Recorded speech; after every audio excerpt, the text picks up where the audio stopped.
സാക്ഷിയാകുന്നുണ്ടോ? നാളുതോറും നീ അവന്റെ സാക്ഷിയാകുന്നുണ്ടോ? പ്രിയ സോദരാ, നിനക്കു വേണ്ടി താൻ സഹിച്ച കഷ്ടതയിൽ പങ്കു ഇന്നു നീ വഹിക്കുന്നുണ്ടോ?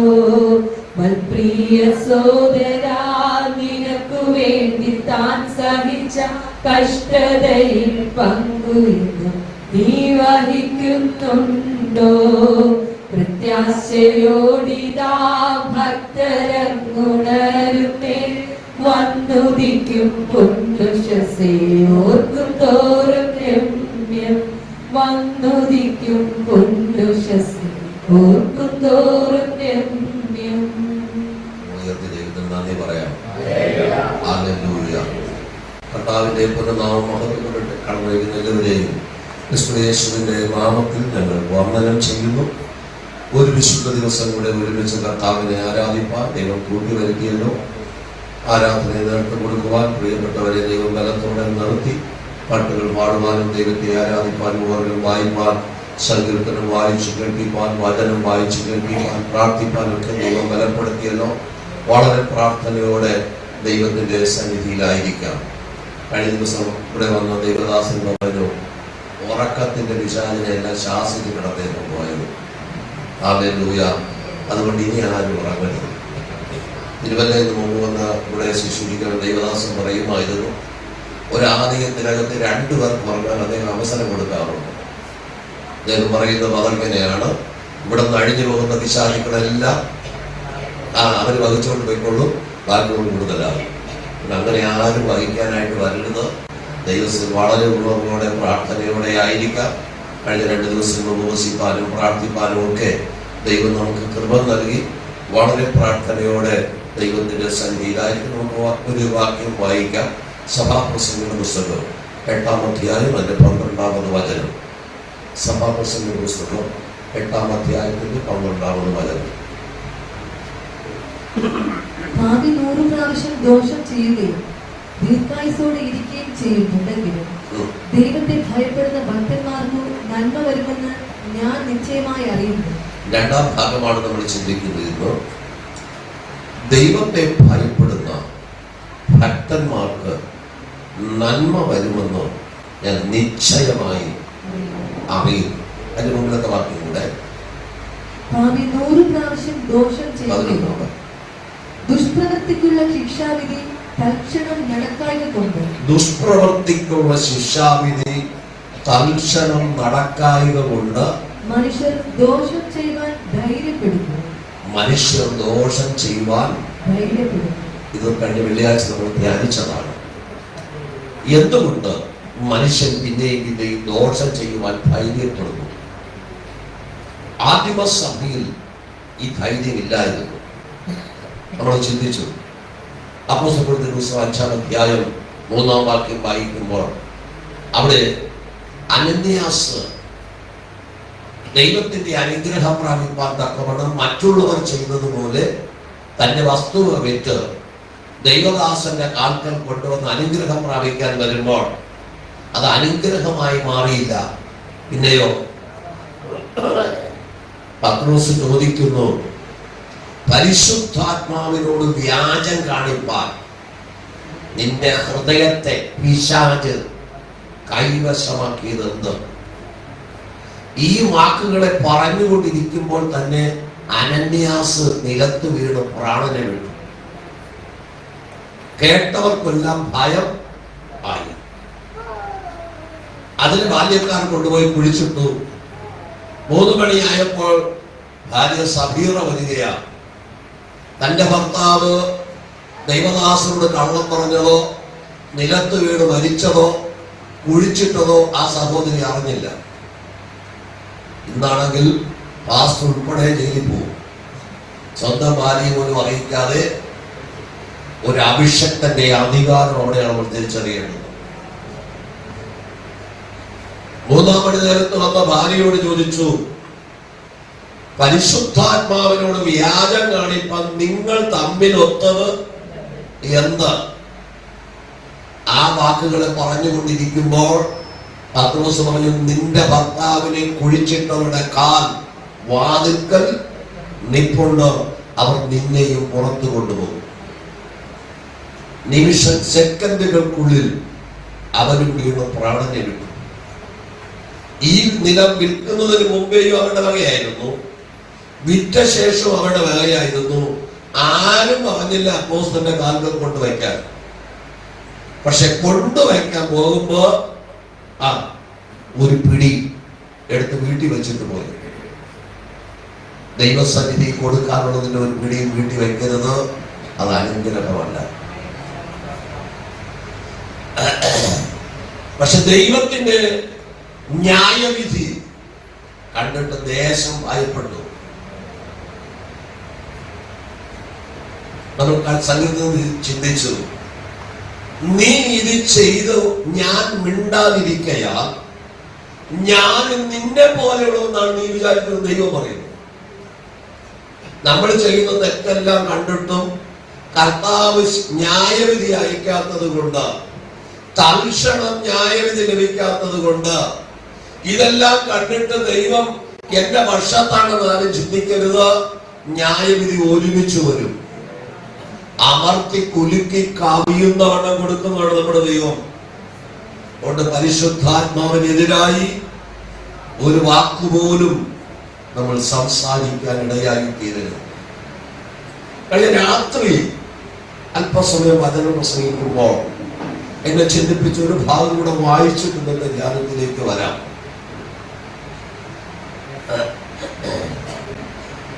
യെഹെസ്കേൽ പ്രവാചകന്റെ പുസ്തകം 43-ാം അധ്യായം അതിന്റെ 2-ാം വാക്യം. യെഹെസ്കേൽ പ്രവചനം 43-ാം അധ്യായത്തിന്റെ 2-ാം വാക്യം. അപ്പോൾ ഇസ്രായേലിന്റെ ദൈവത്തിന്റെ തേജസ് കിഴക്ക് വഴിയായി വന്നു, അതിന്റെ മുഴക്കം പെരുവെള്ളത്തിന്റെ ഇരച്ചിൽ പോലെ ആയിരുന്നു, ഭൂമി അവന്റെ തേജസ് കൊണ്ട് പ്രകാശിച്ചു. ദൈവാലയത്തിനകത്തേക്ക് ദൈവത്തിന്റെ തേജസ് കടന്നു വന്നത് പെരുവെള്ളത്തിന്റെ മുഴക്കം പോലെയാണ്. പരിശുദ്ധാത്മാവിന്റെ സാന്നിധ്യം ഇറങ്ങി വരുമ്പോൾ നമ്മളാരും വായും കൂട്ടി ഇരിക്കരുത്, ദൈവത്തെ സ്തുതിച്ചോളണം. അതിന്റെ പ്രകാശം കൊണ്ട് ഭൂമി പ്രകാശിപ്പാൻ ഇടയായി തീർന്നു. എന്തുകൊണ്ട് നമ്മൾ ദൈവാലയത്തിലേക്ക് വരണം? ചെന്ന് പറയണം, ഞാൻ വീട്ടിൽ ഇരുന്ന് പ്രാർത്ഥിച്ചാലും ദൈവം കേൾക്കും. കേൾക്കുന്നില്ല എന്ന് പറയുന്നില്ല, പക്ഷെ ഈ മഹത്വം അനുഭവിക്കണമെങ്കിൽ ദൈവസന്നിധിയിലേക്ക് വരണം. ദൈവത്തിന്റെ ആലയം, അത് 4-ാം വാക്യം കൂടെ വായിക്കാം. യഹോവയുടെ തേജസ് കിഴക്കോട്ട് ദർശനമുള്ള ഗോപുരത്തിൽ കൂടി ആലയത്തിലേക്ക് പ്രവേശിച്ചു. ആത്മാവ് എന്നെ എടുത്ത് അകത്തെ പ്രാകാരത്തിലേക്ക് കൊണ്ടുചെന്നു. യഹോവയുടെ തേജസ് ആലയത്തെ നിറച്ചിരുന്നു. യഹോവയുടെ തേജസ് ആലയത്തിൽ യെഹെസ്കേലിനെ ആത്മവിവശതയിൽ ദൂതൻ കൊണ്ടുപോയി കാണിക്കുക. ദൈവത്തിന്റെ ആലയത്തിനകത്ത് നിറയപ്പെട്ട തേജസ് വാതിലൂടെ അകത്ത് കടന്ന് ആ ദൈവ തേജസ് കൊണ്ട് ആലയം നിറയപ്പെട്ടു. നാം കടന്നു വരുന്ന സ്റ്റെപ്പിലൂടെ കടന്നു വരുമ്പോൾ തന്നെ ആ സാന്നിധ്യം നമ്മൾ അനുഭവിക്കുവാനിടയായി തീരണം. എന്തുകൊണ്ട് ദൈവാലയത്തിനകത്തേക്ക് കടന്നു വരുന്നവർ വിടുവിക്കപ്പെടുന്നു? ഇവിടെ ശുശ്രൂഷിക്കുന്ന ദൈവദാസന്റെ വാക്ചാതുര്യം കൊണ്ടല്ല, ഇവിടെ വ്യാപരിക്കുന്ന ദൈവ സാന്നിധ്യം കൊണ്ടാണ്. ആ ദൈവ സാന്നിധ്യം തിരിച്ചറിയുന്ന ഒരു വ്യക്തി പോലും മൗനമായി ഇരിക്കരുത്. അവർ ആദരം തുറന്ന് ആത്മാവിനോട് പ്രതികരിച്ചു കൊണ്ടിരുന്ന ഈ പകൽക്കാലം വചനം കേട്ടുകൊണ്ടിരിക്കുമ്പോൾ തന്നെ ചില രോഗ ബന്ധനങ്ങൾ അഴിയാം, ചില പൈശാചിക മുഖങ്ങൾ അഴിഞ്ഞു മാറാം. പാരമ്പര്യമായി കെട്ടിവച്ചിരിക്കുന്ന ചില അന്യായ ബന്ധനങ്ങളെ അഴിച്ച ദൈവം നിങ്ങളെ സ്വതന്ത്രമാക്കുന്ന ഒരു പകൽക്കാലമാണെന്ന് ആ ദൈവ തേജസ്സിനോട് പ്രതികരിക്കുവാൻ ദൈവത്തിന്റെ മഹത്വം ആലയത്തിനകത്ത് നിറഞ്ഞു നിൽക്കുന്നത്, അത് അനുഭവം ചായുവാൻ, അതിനെ ഒന്ന് തൊട്ടു നോക്കുവാൻ തക്കവണ്ണം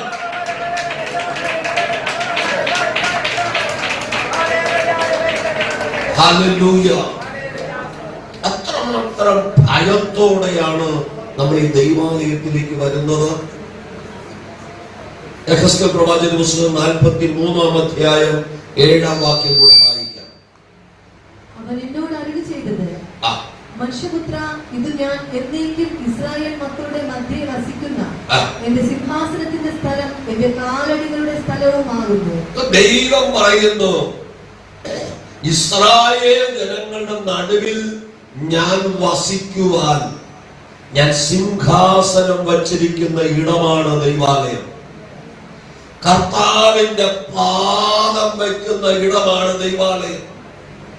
നാം കർത്താവിന്റെ പാദപീഠത്തിലായിരുന്നു കൊണ്ട് അപ്പാ പിതാവേ എന്ന് വിളിക്കുമ്പോൾ ആ സ്വർഗത്തിലെ മഹത്വം ഇറങ്ങി വരും. എന്റെ പ്രവാചകൻ പറയുന്നു, തീയിൽ ചുള്ളി കത്തുന്നത് പോലെ, വെള്ളം തിളയ്ക്കുന്നത് പോലെ, പർവ്വതങ്ങൾ ഉരുകുന്നത് പോലെ സ്വർഗത്തിന് ദൈവം ഇറങ്ങി വരും. ഇന്ന് പകൽക്കാലം നമ്മുടെ ആലയത്തിനകത്ത് എന്റെ കർത്താവ് വന്നിട്ടുണ്ട്. 2-3 പേർ ഒരു മനസ്സോടെ കൂടി വരുന്നവരുടെ നടുവിൽ ഞാൻ ഉണ്ടെന്ന് കർത്താവ് വാഗ്ദത്തം ചെയ്തിരിക്കുകയാണ്. ഹല്ലേലൂയ. ആ കർത്താവിന്റെ സാന്നിധ്യം നമ്മൾ അനുഭവിക്കുമ്പോൾ നമ്മുടെ ശരീരാത്മദേഹികളിലേക്ക് ആ ദൈവ സാന്നിധ്യം വന്നിറങ്ങുമ്പോൾ ആ തേജസ് ഇറങ്ങുന്നിടത്തൊന്നും ഇരുട്ടിന്റെ ശക്തികൾക്ക് നിൽക്കാൻ കഴിയില്ല. ഒരു രോഗത്തിന്റെ കെട്ടുകൾക്ക് നിൽക്കാൻ കഴിയുകയില്ല. ശിംശോനെ കെട്ടിയ കയറ്, ലോകം ശിംശോനെ വരിഞ്ഞു കെട്ടിയ കയറ് തന്റെ മേൽ വ്യാപരിച്ച അഭിഷേകത്തിന്റെ മുമ്പിൽ അത് കത്തി അമർന്നെങ്കിൽ ഇന്ന് പകൽ പിശാച് നിനക്കെതിരെ കെട്ടിവെച്ച, നിന്റെ തലമുറക്കെതിരെ കെട്ടിവെച്ച, നിന്റെ ഭാവിക്കെതിരെ കെട്ടിവെച്ച, നിന്റെ സാമ്പത്തിക മേഖലക്കെതിരെ കെട്ടിവെച്ച, നിന്റെ ബിസിനസ്സിനെതിരെ കെട്ടിവെച്ച, തലമുറ വിദ്യാഭ്യാസത്തിനെതിരെ കെട്ടിവെച്ച ചില കെട്ടുകളെ അടിക്കുവാൻ ഇന്ന് പകൽ ഇവിടെ ഇറങ്ങുന്ന ദൈവ സാന്നിധ്യം മതിയാകുമെന്ന് നിങ്ങൾ ഉറച്ചു വിശ്വസിക്കുക.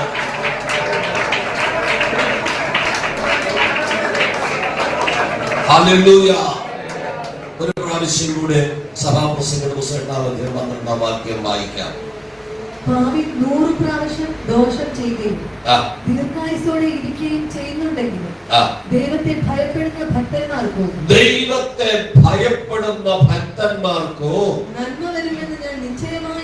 നന്മ വരുമെന്ന് ഞാൻ നിശ്ചയമായി അതാണ് ശലോമോന്റെ ഉറപ്പ്.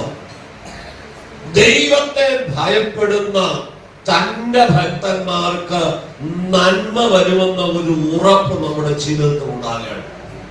നമുക്ക് പലതിനെ കുറിച്ചും ഉറപ്പില്ല. യാന്ത്രികമായി ജീവിക്കുന്ന ഒരു ജീവിതമായി അനേകർ മാറിയിരിക്കുകയാണ്. ഇല്ല, നമുക്ക് ആ ഉറപ്പും പ്രത്യാശയും ഉണ്ടായിരിക്കണം.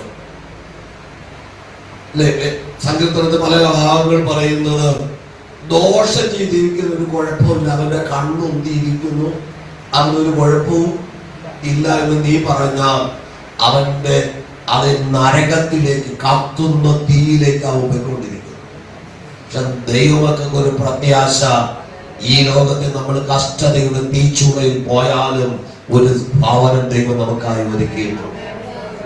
ആ ഭവനത്തിലേക്കുള്ള വെളിപ്പാട് നമ്മുടെ അകത്ത് വരുമ്പോഴാണ് ഈ ലോകത്തുള്ള ചിലതിനെ നമുക്ക് വലിച്ചെറിയുവാൻ കഴിയുന്നത്. സദൃശവാക്യങ്ങളുടെ പുസ്തകം 1-ാം അധ്യായം അതിന്റെ 33-ാമത് വചനം വായിക്കുമ്പോൾ, എന്റെ വാക്ക് കേൾക്കുന്നവനോ നിർഭയം വസിക്കുകയും ദോഷഭയം കൂടാതെ സ്വൈരമായിരിക്കുകയും ചെയ്യും. കർത്താവിന്റെ വാക്ക് കേട്ട് അനുസരിക്കുന്നവരെ സംബന്ധിച്ചിടത്തോളം ആര് ദോഷം ചെയ്താലും നീ ഭയപ്പെടേണ്ട. നിനക്ക് സ്വസ്ഥത തരുന്ന ഒരു ദൈവം കൂടെയുണ്ട്. ആ വചനം അനുസരിക്കുന്ന ഒരു ദൈവമായി തന്നെ വിടുവിക്കേണ്ടുന്ന ഉത്തരവാദിത്വം ദൈവത്തിൻ്റെതാണ്. ഒരിക്കൽ ദൈവജനം ദൈവത്തോട് മത്സരിച്ച കാളക്കുട്ടിയെ ഉണ്ടാക്കി ആരാധിക്കുമ്പോൾ ദൈവം പറഞ്ഞു, നീ മോശെ, നീ അങ്ങോട്ടൊന്ന് മാറും, ഈ ജനത്തെ ഞാൻ നശിപ്പിക്കാം. മോശ ഇടിവ് നിന്നിട്ട് പറയും, ദൈവമേ, മിസ്രയീമിന്റെ അടിമയിൽ നിന്ന് വിടുവിച്ചതും ചെങ്കടൽ വിഭാഗിച്ച മരുഭൂമിയിലേക്ക് നടത്തിയൊക്കെ അറിഞ്ഞ ഒരു ലോകമുണ്ട്. ആ ലോക മനുഷ്യർ പറയും, നിനക്ക് വിടുവിക്കാൻ മാത്രമേ കഴിയൂ, പക്ഷെ കനാൻ ദേശത്തോട് എത്തിക്കാൻ കഴിയില്ല എന്ന് പറയും. അതുകൊണ്ട് ഇപ്പൊ വേണ്ട. ഇന്ന് പകൽ ദോഷം ചെയ്ത പിറുപിറുത്ത സകലനെ ദൈവം കൊന്നിട്ടാണെങ്കിലും അടുത്ത തലമുറയെ കൊണ്ട് ദൈവം കനാൻ ദേശത്ത് എത്തിച്ചു. ഞാനാണ് എത്തേണ്ടത്, എന്റെ അടുത്ത തലമുറ എത്തിയാൽ പോരാ. എനിക്ക് കനാൻ ദേശത്ത് എത്തണമെങ്കിൽ, ആ സ്വർഗീയ കനാനിലേക്ക് എത്തണമെങ്കിൽ ഞാൻ എന്നെ തന്നെ ഒരുക്കണം, എന്നെ തന്നെ ശുദ്ധീകരിക്കണം. ദൈവത്തിന്റെ സാന്നിധ്യം അനുഭവിക്കുവാൻ നാം ശുദ്ധിയോടെ ജീവിക്കണം. വിശുദ്ധി ദൈവത്തിന്റെ സിംഹാസനത്തിന്റെ അടിസ്ഥാനമാണ്. യഹോവയാം ദൈവം സീനായ് മലയിൽ ഇറങ്ങുന്ന 2 ദിവസങ്ങൾക്ക് മുമ്പ് മോശയെ വിളിച്ചു പറഞ്ഞു, നീ താഴ്വരയിലേക്ക് ചെന്നിട്ട് ജനത്തോട് പറ, ഇന്നും നാളെയും ജനം ശുദ്ധീകരണം പ്രാപിച്ച് ഒരുങ്ങിയിരിക്കാൻ മറ്റന്നാൾ ഞാൻ ഇറങ്ങി വരും.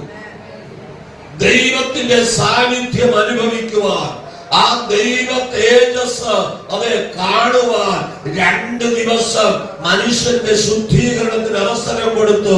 അതാ നമ്മളും കർത്തൃമേശയ്ക്ക് മുമ്പ് 2 ദിവസം അവസരം കൊടുക്കുന്നത്.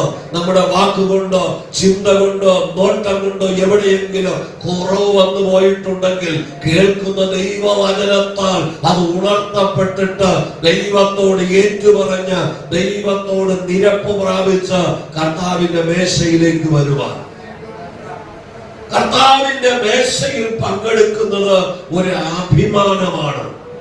ദൈവമക്കളോടുള്ള ആ കൂട്ടായ്മ ബന്ധം.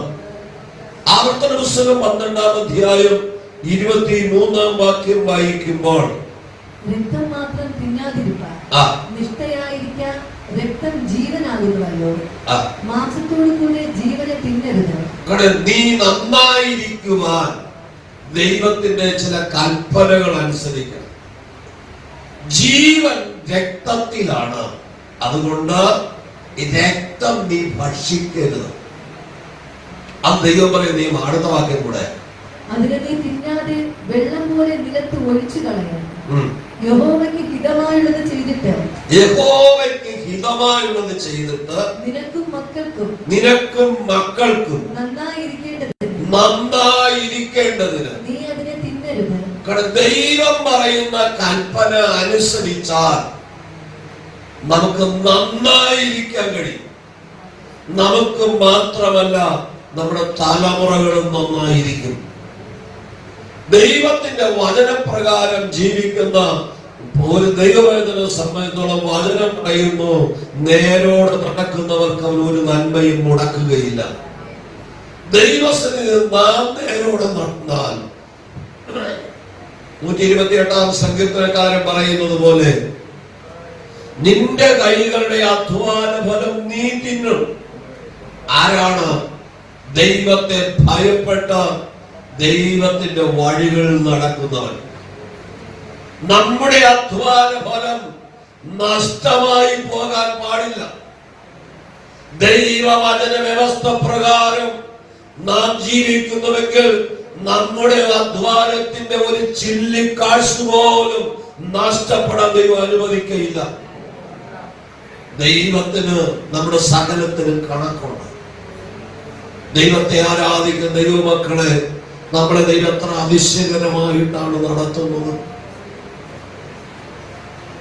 പ്രയാസങ്ങളും പ്രതിസന്ധികളിലും കഷ്ടതകളും ശോധനകളും എല്ലാവർക്കും ഉണ്ട്. അതിന്റെ നടുവിലും ദൈവം നമ്മെ ജയോത്സവമായി നടത്തുന്നില്ലേ? സഭാപ്രസംഗിയുടെ പുസ്തകം 7-ാം അധ്യായം അതിന്റെ 15-ാമത് വാക്യം, ഞാൻ എന്റെ മായാകാലത്ത് ഇതൊക്കെയും കണ്ടു, തന്റെ നീതിയിൽ നശിച്ചു പോകുന്ന നീതിമാനുണ്ട്. സ്വന്തം നീതിയിൽ ഞാൻ ചെയ്യുന്നതെല്ലാം നീതിയാണ്, അതുകൊണ്ട് ഞാൻ അനുഗ്രഹിക്കപ്പെടുന്നു പറയും ചിന്തിക്കുന്ന പലരുമുണ്ട്. പക്ഷെ വചനപ്രകാരം ജീവിക്കുന്നവന് മാത്രമേ അനുഗ്രഹം പ്രാപിക്കാൻ കഴിയൂ. സ്വയം നീതി നമുക്ക് അപകടമാണ്. സ്വന്തം നീതിയിൽ ജീവിച്ചിട്ട് ഞാൻ തെറ്റും ചെയ്യുന്നില്ലല്ലോ, നമ്മളെക്കാൾ വിശുദ്ധരായി ജീവിക്കുന്ന പിശാചിനെ സേവിക്കുന്നവരുണ്ട്. ദൈവവചനപ്രകാരം നീതിയോടെ ജീവിക്കുക. വചനമാകുന്ന കണ്ണാടിയിലൂടെ നോക്കിയാൽ എന്റെ കുറവ് വെളിപ്പെടുത്തി തരുന്ന ഒരു ദൈവമുണ്ട്. ആ വചനം കേട്ടുകൊണ്ടിരിക്കുമ്പോൾ അത് ഏറ്റുപറഞ്ഞ് ദൈവത്തോട് നിരപ്പ് പ്രാപിച്ച, ആ വിശുദ്ധീകരണം പ്രാപിച്ച ദൈവത്തോട് അടുക്കുന്ന ഒരു ദൈവ പൈതലിന് മാത്രമേ മുന്നോട്ട് പോകാൻ കഴിയുള്ളൂ. അടുത്ത വാർത്ത വായിക്കാം. തന്റെ ദുഷ്ടതയിൽ ദീർഘായുസായിരിക്കുന്ന ദുഷ്ടനുമുണ്ട്. അതിനീതിമാനായിരിക്കരുത്, അതിജ്ഞാനിയായിരിക്കുകയും അരുത്. നിന്നെ നീ എന്തിനു നശിപ്പിക്കുന്നു? അതിദുഷ്ടനായിരിക്കരുത്. നീ എന്തിനാണ് ദുഷ്ടതയെ നശിപ്പിക്കുന്നത്? മറ്റുള്ളവരെ ദുഷ്ടതയിൽ നീയാണ് നശിക്കുന്നത്. ദൈവമക്കൾക്കെതിരെ നീ ദുഷ്ടത ചെയ്താലും അവർ നശിക്കില്ല, നീയും നിന്റെ സമ്പത്ത് നശിക്കുകയുള്ളൂ. ഇത് തിരിച്ചറിയാൻ കഴിയാതെ ദുഷ്ടൻ പിന്നെയും അവൻ ചെയ്യുന്ന ദുഷ്ടതയ്ക്ക് തക്ക മറുപടി, ന്യായവിധി തക്ക സമയത്ത് ലഭിക്കാത്തത് കൊണ്ട് അവൻ പിന്നെയും ദുഷ്ടത ചെയ്യുവാൻ ധൈര്യം കാണിച്ചുകൊണ്ടേയിരിക്കുന്നു. യെശയ്യാ പ്രവാചകന്റെ പുസ്തകം 65-ാം അധ്യായം അതിന്റെ 20-ാമത് വാക്യം വായിക്കുമ്പോൾ, യെശയ്യാ പ്രവചനം 65-ാം അധ്യായത്തിന്റെ 20-ാമത് വാക്യം, ഇനി അത് കേൾക്കയില്ല. കുറെ ദിവസം മാത്രം ജീവിക്കുന്ന കുട്ടിയും ആയുസ് തിരിയാത്ത വൃദ്ധനും അവിടെ ഇനി ഉണ്ടാകയില്ല. ബാലൻ 100 വയസ്സ് പ്രായമുള്ളവനായി മരിക്കും. പാവിയോ 100 വയസ്സുള്ളവനായിരുന്നാലും ശപിക്കപ്പെട്ടവൻ എന്നേ വരൂ. പാപം ചെയ്യുന്നവൻ, വചനപ്രകാരം ജീവിക്കാത്തവൻ എത്ര വാർദ്ധക്യത്തിലായാലും അവൻ ശാപഗ്രസ്തനാണ്. വാർദ്ധക്യവും നരവുള്ള കാലത്തോളം നമ്മെ കൈവിടാത്ത ഒരു ദൈവം നമ്മുടെ മധ്യ ആയുസ്സിൽ എടുത്തു കളയാൻ ദൈവം അനുവദിക്കുകയില്ല. ദൈവത്തിന്റെ സന്നിധിയിൽ പ്രാർത്ഥിക്കുന്ന ദൈവപൈതലെ, ദൈവത്തെ ഭയപ്പെടുന്ന തന്റെ ഭക്തന്മാർക്ക് നന്മ വരും. അത് നമുക്ക് അനുഭവിപ്പാൻ കഴിയണം. നന്മ വരുന്ന സമയത്ത് നമ്മളില്ലെങ്കിൽ എങ്ങനെ അനുഭവിക്കാൻ കഴിയും? നമുക്ക് ദൈവത്തിന്റെ അനുഗ്രഹം പ്രാപിക്കുവാൻ വിളിക്കപ്പെട്ടവരാണ് നമ്മൾ. അത് അനുഭവിക്കുവാൻ നമ്മൾ ക്ഷമയോടെ കാത്തിരിക്കണം. 37-ാം സങ്കീർത്തനം അതിന്റെ 11-ാമത് വാക്യം വായിക്കുമ്പോൾ, 37-ാം സങ്കീർത്തനം 11-ാം വാക്യം, സൗമ്യതയുള്ളവർ ഭൂമിയെ കൈവശമാക്കും. സൗമ്യതയുള്ളവർ ഭൂമിയെ കൈവശമാക്കും. ഇന്ന് പകൽ ദൈവരാജ്യത്തിന് വേണ്ടി ഒരുക്കപ്പെടുന്ന ഒരു ദൈവപൈതലെ, നീ സൗമ്യതയോടെ ജീവിച്ചാൽ മതി. നിന്റെ അതിരുകൾ ദൈവം വിശാലമാക്കും. ദൈവം നിനക്ക് തരുന്നതിന് നിനക്കും നിന്റെ തലമുറകൾക്കും അനുഭവിപ്പാൻ കഴിയും. അതിനെ ശത്രു അപകരിച്ചു കൊണ്ടുപോകാൻ അനുവദിക്കയില്ല. ദൈവത്തെ ആരാധിക്കുന്ന ദൈവമക്കളുടെ ജീവിതത്തിൽ ആ ഒരു പ്രാഗൽഭ്യം ഉണ്ടാകണം, പ്രത്യാശ ഉണ്ടാകണം. ആരുടെയെങ്കിലും വക അതിരുകളിൽ പിഴുത് മാറ്റിയിട്ട് വെട്ടിപ്പിടിക്കാനില്ല. അത് ദൈവവചനം പറയുന്നത്.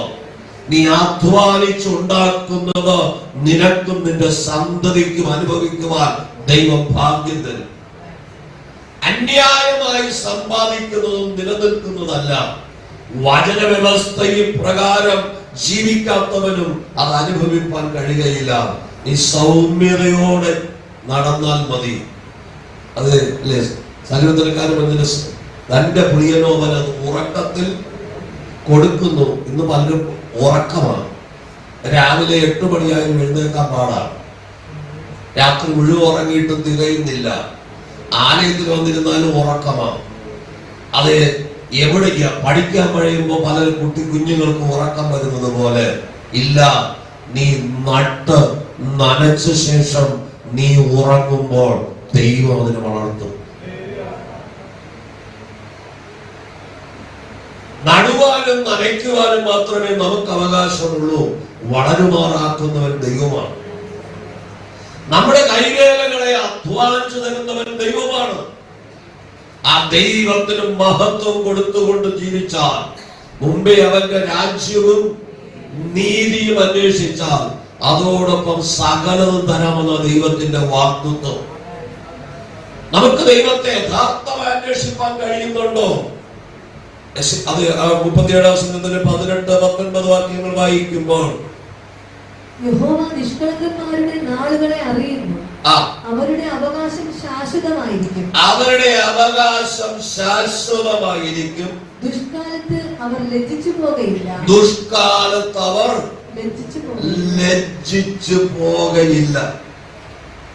ദൈവത്തെ ആരാധിക്കുന്ന ദൈവമക്കളെ, ദൈവത്തിന്റെ വചനപ്രകാരം ജീവിക്കുന്ന, ദൈവത്തിൽ നിഷ്കളങ്കതയോടെ ജീവിക്കുന്ന ദൈവമക്കളുടെ അവകാശം ശാശ്വതമായിരിക്കും. ദൈവം ഇസ്രായേലിനോട് പറഞ്ഞു, മിസ്രയീമിന്റെ അടിമത്തത്തിലായിരിക്കുമ്പോൾ നിങ്ങൾ എന്റെ വാക്ക് കേട്ട് ഇറങ്ങി തിരിച്ചാൽ കനാൻ ദേശം നിങ്ങൾക്ക് നിങ്ങളുടെ മക്കൾക്കും ശാശ്വത അവകാശമായി തരാം. എന്താണ് ശാശ്വതമായി നിൽക്കാത്തത്? അബ്രഹാമിനെ ദൈവം വിളിച്ചത് ഈ കനാൻ ദേശത്തിലെ മന്ന അനുഭവിക്കാനാണ്. പക്ഷെ അബ്രഹാം ദൈവത്തിന് യാഗം കഴിച്ചപ്പോൾ വന്ന പിഴവാണ് തന്റെ സന്തതി 400 സംവത്സരം അടിമയായി പാർക്കേണ്ടി വന്നത്. നമ്മൾ അറിഞ്ഞ സത്യത്തിനൊത്തവണ്ണം ദൈവത്തെ ആരാധിച്ചില്ലെങ്കിൽ നമ്മുടെ തലമുറകൾ ബന്ധിക്കപ്പെട്ടു പോകും. രക്ഷിക്കപ്പെട്ട് സ്നാനപ്പെട്ട ഒരു ദൈവ പൈതൽ വചന വ്യവസ്ഥ പ്രകാരം ദൈവത്തെ ആരാധിക്കാൻ തയ്യാറാകണം. എങ്കിലേ തലമുറകൾ അനുഗ്രഹിക്കപ്പെടുകയുള്ളൂ. അബ്രഹാം വേറെ ഒരു പാപവും ചെയ്തില്ല.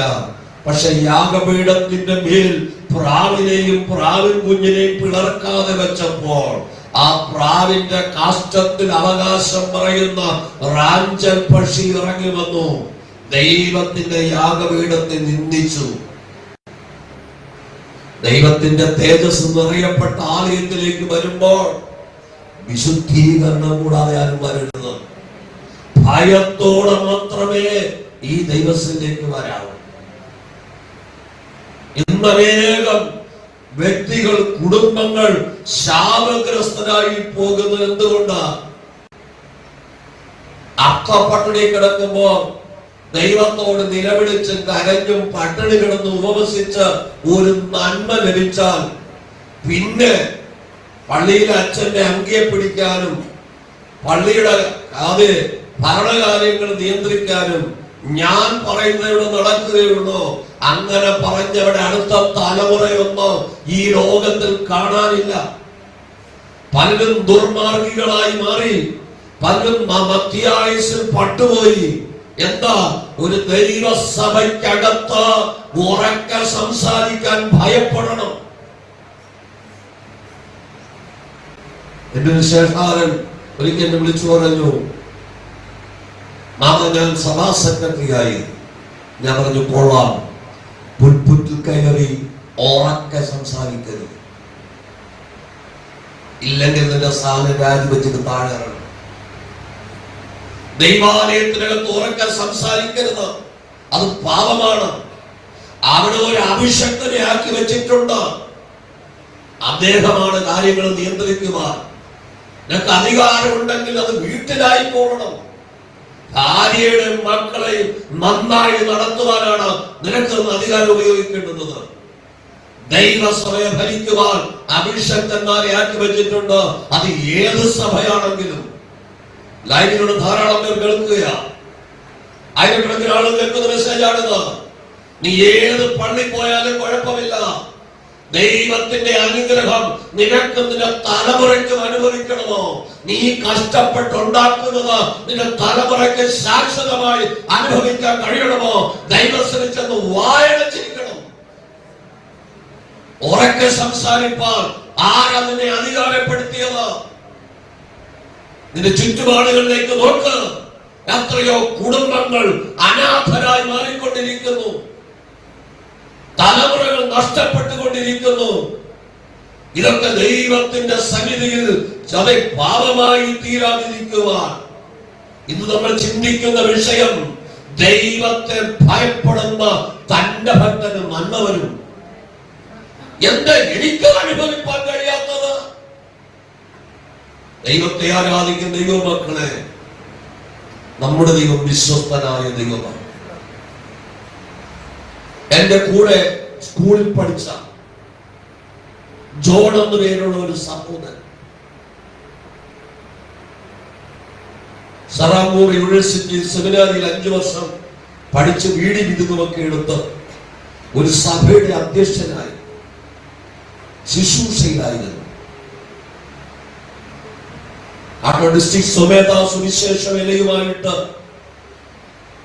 അദ്ദേഹത്തിന്റെ പിതാവിനെ കാണാനായി ഞങ്ങൾ വീട് വിസിറ്റിന് പോകുമ്പോ ഏകദേശം 35 വർഷങ്ങൾക്ക് പുറകില് വീട് വിസിറ്റിന് പോകുമ്പോൾ എന്റെ കൂടെ അന്ന് സുരേഷ് ബാബു പപ്പയൊക്കെ ഉണ്ട്.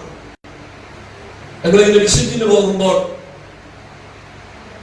ഈ അദ്ദേഹത്തോട് പറഞ്ഞു, വൈകുന്നേരത്തെ ചർച്ചിൽ ഒരു സ്വമേധ കൺവെൻഷൻ നടക്കുകയാണ്, നിങ്ങൾ വരണം. ആ പിതാവ് പറഞ്ഞത്, ആ വാക്കുകൾ ഞാൻ പറയാൻ ആഗ്രഹിക്കുന്നില്ല.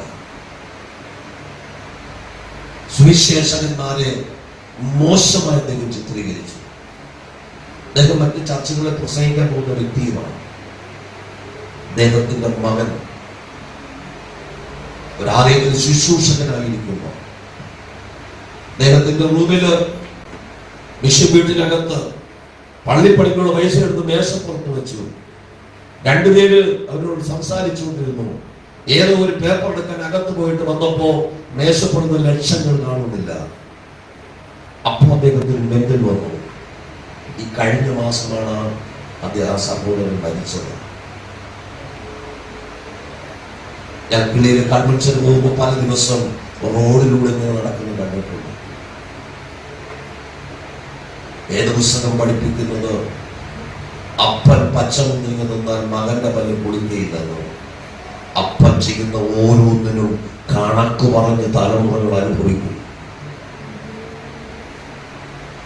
ഇത് വേദപുസ്തകം പഠിപ്പിക്കുന്നതാണ്. അതുകൊണ്ട് ദൈവത്തിന്റെ തേജസ് കൊണ്ട് നിറയപ്പെട്ട ആലയത്തിനകത്ത് ഭയത്തോടെ മാത്രമേ ദൈവത്തെ ആരാധിക്കാവൂ. ദൈവ ഭയം എത്രമാത്രമാണ് ഉള്ളത്, വിശുദ്ധിക്ക് എത്രമാത്രമാണ് പ്രാധാന്യം കൊടുക്കുന്നത്. വിശുദ്ധനായ ദൈവത്തെ ആരാധിപ്പാൻ ദൈവസന്നിധി വരുമ്പോ, കർത്താവോട് ഒന്ന് അനുഗ്രഹിക്കാൻ വരുമ്പോ എല്ലാവരും ഇവിടെ ഉണ്ടാവണം. വീട്ടിൽ ഇരുന്നുകൊണ്ട് അനുഗ്രഹം പ്രാപിക്കാൻ കഴിയില്ല. അധികം ഞാൻ ആ ഭാഗത്തോട്ട് പോകുന്നില്ല. ഇവിടെ വേദപുസ്തകം പഠിപ്പിക്കുന്നത് നിഷ്കളങ്കന്റെ അവകാശം അവന്റെ തലമുറ അനുഭവിക്കും. നമ്മൾ അധ്വാനിച്ച് നമ്മുടെ തലമുറ നഷ്ടപ്പെടുത്തി കളയുകയില്ല.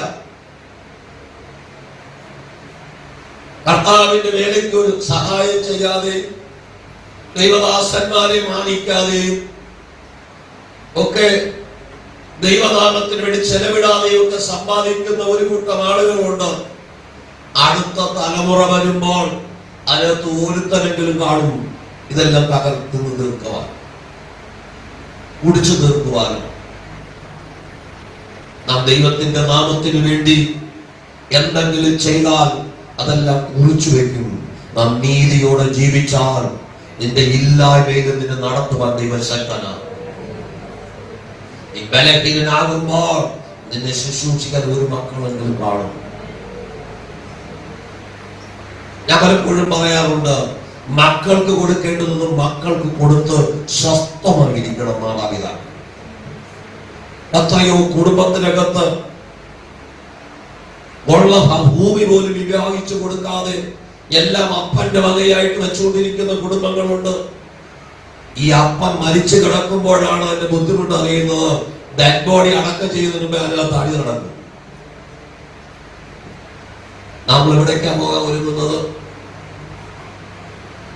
ദൈവരാജ്യത്തിന് വേണ്ടി ഒരുക്കപ്പെട്ട ദൈവവേദനെ, രക്ഷിക്കപ്പെട്ട ദൈവവേദനെ നമ്മൾ അധ്വാനിക്കുന്നത് അന്യാധീനമായി പോകാൻ അനുവദിക്കാതിരിക്കണമോ? നീ ദൈവത്തെ ഭയപ്പെടണം. ദൈവസ്ഥിതി വരുമ്പോ ഭയത്തോടും വിറയലോടും ദൈവത്തെ ആരാധിപ്പാൻ തയ്യാറായ ദൈവത്തിന്റെ നിഷ്കളങ്കന്റെ അവകാശം ശാശ്വതമായിരിക്കും. യെശയ്യാ പ്രവാചക പുസ്തകം 3-ാം അധ്യായം അതിന്റെ 10-ാമത് വാക്യം. യെശയ്യാ പ്രവചനം 3-ാം അധ്യായം 10-ാം വാക്യം. നീതിമാനെ കുറിച്ച് അവന് നന്മ വരും എന്ന് പറവേ. നീതിമാനെ കുറിച്ച് അവന് നന്മ വരുമെന്ന് പറവേ. തങ്ങളുടെ പ്രവൃത്തികളുടെ ഫലം അവർ അനുഭവിക്കും. തങ്ങളുടെ പ്രവൃത്തികളുടെ ഫലം അവർ അനുഭവിക്കും.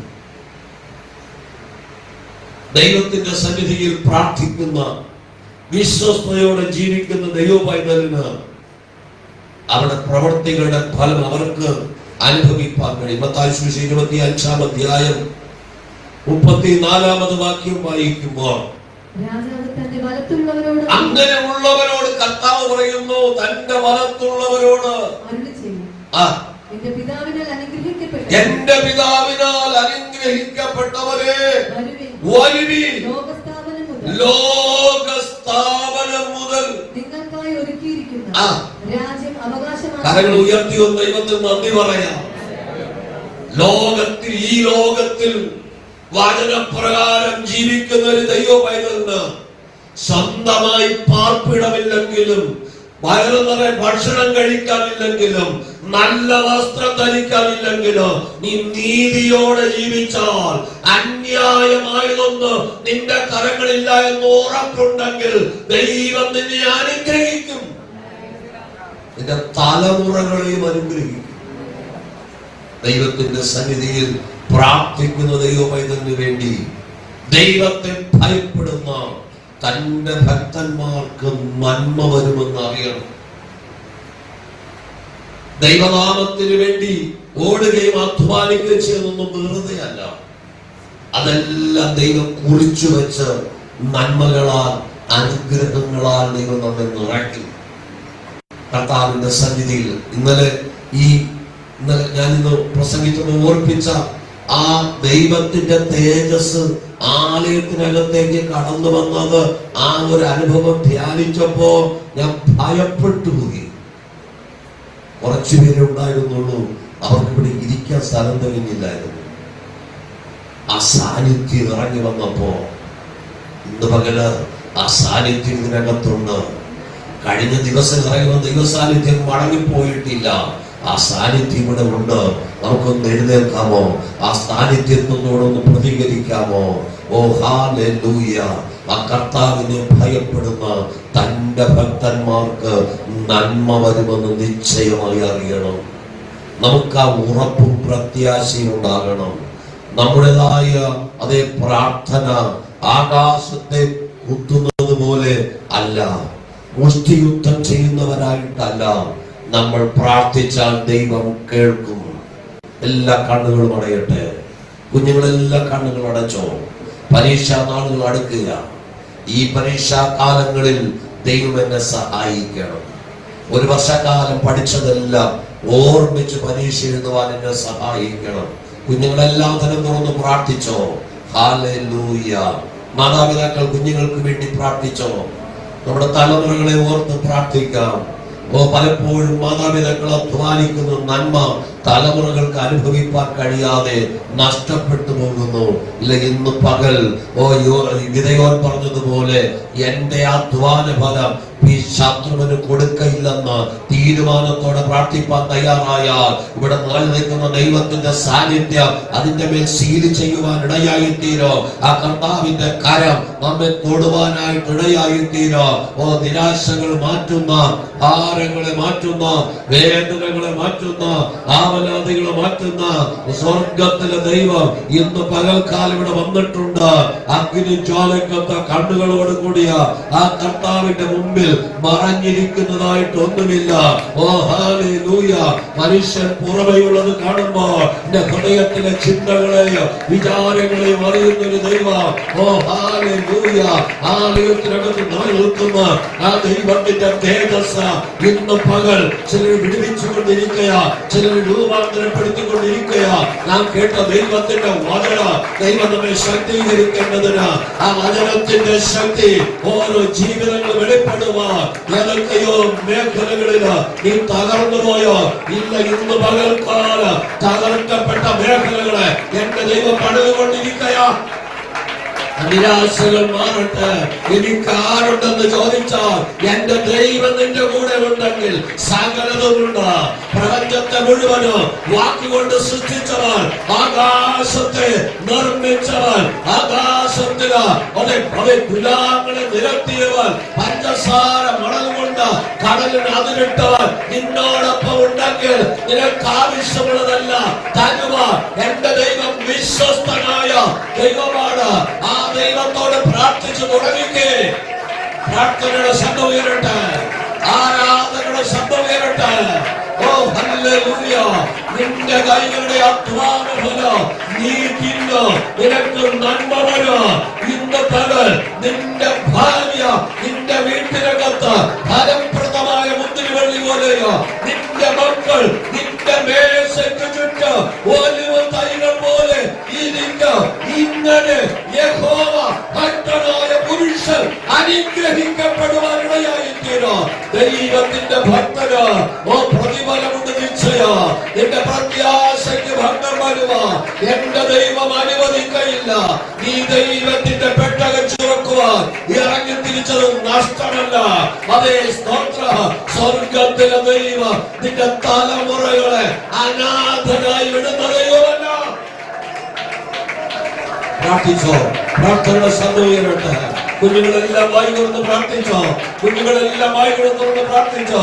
ഇന്ന് പകൽക്കാലം ശക്തമായ ഒരു ദൈവത്തിന്റെ സാന്നിധ്യം നമ്മുടെ നടുവിൽ നിറഞ്ഞിരിക്കുക. ഓ ഹല്ലേലൂയ, ഹല്ലേലൂയ. ആ സാന്നിധ്യം ഇന്ന് പകൽ ചിലരെ തൊടുകയാ, ചിലരെ വിടുവിക്കുകയാ, ചിലരെ ആത്മാവിന്റെ അടുത്ത തലത്തിലേക്ക് ഓ ദൈവം ചിലരെ കരം പിടിച്ച് നടത്തുകയാ. യെസ്, വിട്ടുകൊടുത്ത് ആരാധിച്ചോ, സ്വാതന്ത്ര്യത്തോടെ ആരാധിച്ചോ. ദൈവത്തിന്റെ മഹത്വം ശക്തമായി ഇവിടെ വെളിപ്പെട്ട് നിൽക്കുക. അതൈവ തേജസ് കത്തുന്ന തീമോല്, അതൈവ തേജസ് കത്തുന്ന തീമോല് അദ്ദേഹത്തിന്റെ ആത്മാവിലേക്ക്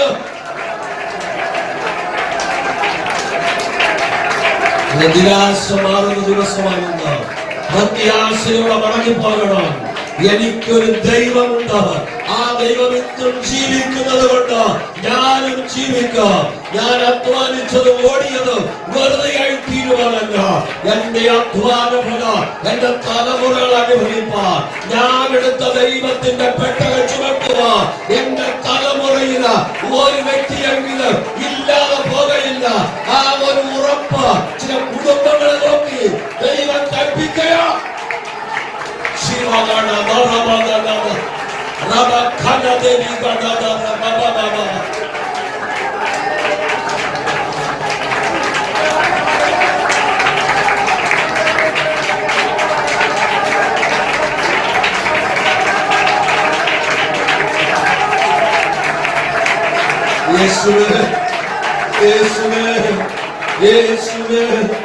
ആഗ്രഹിക്കുന്ന ഉള്ളങ്ങളെ അത് തൃപ്തിപ്പെടുന്ന ദൈവമാണല്ലോ.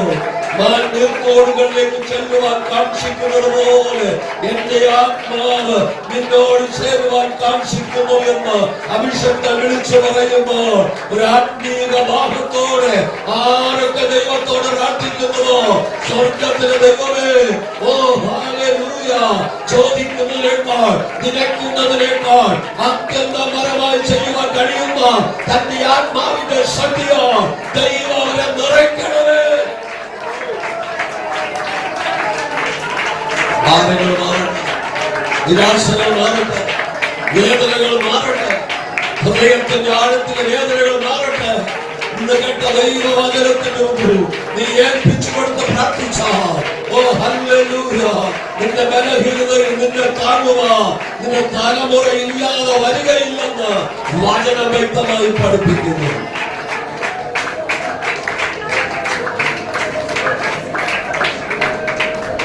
എല്ലാ കണ്ണുകളും അടച്ച് ദൈവമുഖത്തേക്ക് നോക്കി പ്രാർത്ഥിക്കും. പരിശുദ്ധനായ ദൈവമേ സ്വർഗ്ഗസ്ഥൻ, നീതിമാനും പ്രതിഫലമുണ്ട് നിശ്ചയം. എന്റെ പ്രത്യാശയ്ക്ക് ഭംഗം വരികയില്ലാതെ പറഞ്ഞു.